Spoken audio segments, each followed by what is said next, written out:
প্রিয় তৃতীয় শ্রেণীর শিক্ষার্থী এবং অভিভাবকবৃন্দ সবাইকে জানাই আসসালামু আলাইকুম। বরাবরের মতো আজকে নতুন আরেকটা ভিডিও নিয়ে চলে এসেছি। তবে আজকের ভিডিওর বিষয় কিন্তু একটু ভিন্নধর্মী এবং খুবই গুরুত্বপূর্ণ, কারণ বেশিরভাগ স্কুলগুলোতে অর্ধবার্ষিকী পরীক্ষা শুরু হয়ে গেছে বা খুব তাড়াতাড়ি পরীক্ষা শুরু হবে। এই জন্য ভাবলাম যে অর্ধবার্ষিকী পরীক্ষার একটা নমুনা প্রশ্ন নিয়ে আলোচনা করলে কেমন হয়। তো আজকে চলে এসেছি অর্ধবার্ষিকী পরীক্ষার একটা প্রশ্ন নিয়ে, আর সেটা হচ্ছে বিষয় বাংলা। তো চলো তাহলে শুরু করি। তার আগে বলে নিতে চাই, তোমরা যদি এই প্রশ্নের আলোকে প্রস্তুতি নিয়ে থাকো তাহলে কিন্তু ইনশাল্লাহ তোমরা খুব ভালো পরীক্ষা দিতে পারবে। তো দেখো, প্রশ্নের পূর্ণমান কিন্তু 100, মানে 100 মার্কসের পরীক্ষা হবে। প্রথমেই আছে 1 নম্বরে শব্দার্থ। এখানে 12টা শব্দার্থের জন্য 12 মার্কস পাবে।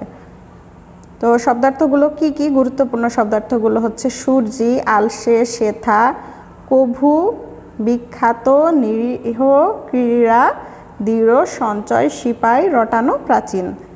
এরপরে 2 নম্বরে আছে বাক্য গঠন, মানে এই শব্দগুলো দিয়ে নতুন করে বাক্য তৈরি করতে হবে। জাদুঘর, তালিকা, দিঘি, পাঠশালা, শখ, শান্ত, মেধাবী, মতামত। এরপর 3 নম্বরে আছে সঠিক শব্দ দিয়ে শূন্যস্থান পূরণ করো। এখানে কি আমি বলে দিব? বলো তো শূন্যস্থানে কি হবে, নাকি তোমরা করে নিতে পারবে? আচ্ছা, শূন্যস্থান যেহেতু ছোট ছোট, আমি বলে দিচ্ছি। সঠিক শব্দ দিয়ে শূন্যস্থান পূরণ করো। রাত হয়েছে, ঘুমিয়ে পড়ো। খ, 2জন সৈনিক পাহারা দিচ্ছে। গ, এখানে 2জন সিপাই হবে, সিপাই মানে সৈনিক, সিপাই হবে। গ, নদীর জল টলমল করছে। ঘ, পানি কমে যাওয়ায় নদীতে চর পড়েছে। মতে, গুজবে কান দিও না। অলস হলে উন্নতি করা যায় না। আমরা সবাই মিলেমিশে থাকি। কৃষক মাঠে ফসল ফলান। গাছের ডালে এক ঝাঁক পাখি বসে আছে। রঙিন কাগজ দিয়ে মাঠ সাজানো হয়েছে। খেলার উত্তেজনায় সবাই হইচই করতে লাগলো। ঘোড়া চালাতে চাবুক প্রয়োজন। আর 4 নম্বরে আছে আমি হব কবিতার প্রথম 8 লাইন কবিতা ও কবির নামসহ লেখো। এখানে কিন্তু কবিতার নাম লেখার জন্য 1 মার্ক আছে, কবির নাম লেখার জন্য 1 মার্কস এবং 8 লাইন লেখার জন্য 8 মার্ক, মোট তোমাকে 8 মার্কস দেওয়া হবে।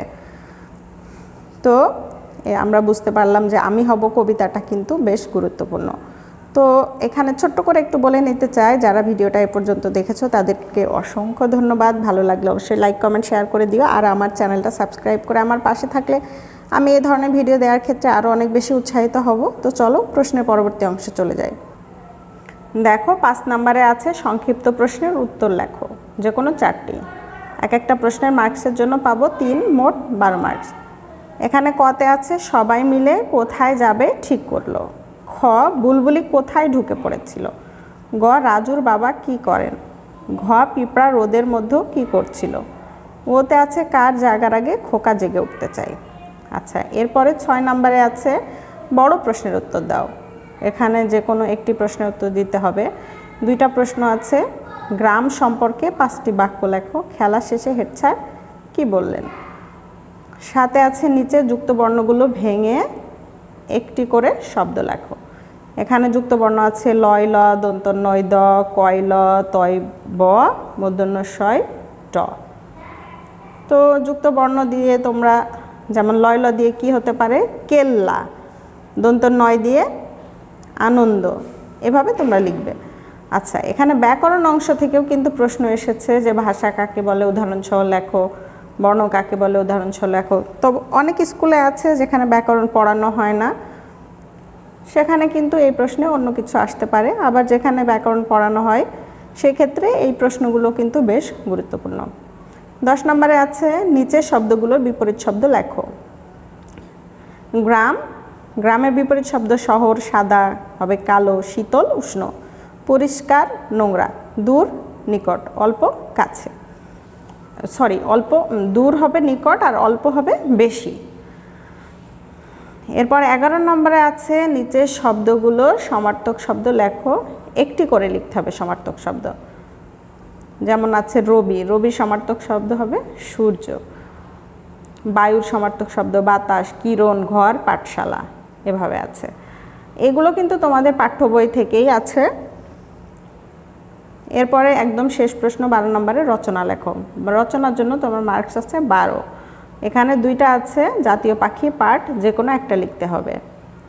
তো তোমরা এভাবে প্রস্তুতি নেওয়া শুরু করো। আর চাইলে যদি এই প্রশ্নের আরও তোমরা বিস্তারিত সমাধান চাও তাহলে আমাকে কমেন্টস করে জানাতে পারো। আমি তোমাদের জন্য রচনা সহ বা এই প্রশ্নের যে সমাধানগুলো হবে বা প্রশ্নের উত্তর, আমি এটা নিয়ে নতুন আরেকটা ভিডিও দিতে পারবো। তো আজকের মতো এ পর্যন্ত। আল্লাহ হাফেজ।